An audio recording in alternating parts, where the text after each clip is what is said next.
Welcome to the Banker Lamp. Please enjoy the video.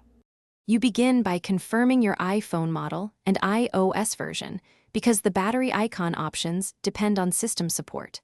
Once done, make a quick iCloud or Finder backup to avoid data loss and plug into power or a stable Wi-Fi network.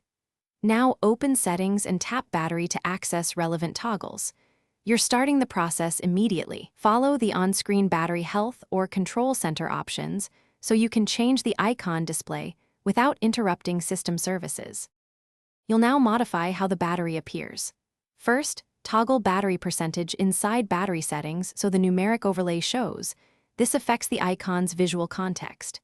Next, add a battery widget to Home or Today view. If you want a persistent readout, press and hold the screen, tap plus, then select batteries. Also customize Control Center by opening Settings right arrow Control Center and adding batteries for quick access. These steps alter both the icon and how you check charge, making monitoring faster and clearer. Finish by verifying changes on your lock screen, Home, and Control Center. Make sure icons and percentages match expected behavior. If visuals don't update, restart the iPhone to force a UI refresh and make sure low power mode isn't hiding percentage in some models.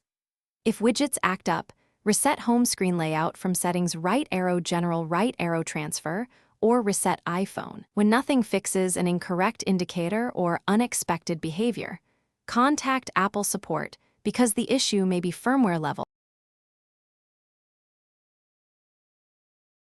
Thanks for watching. If this was helpful, leave a like and consider subscribing. See you next time.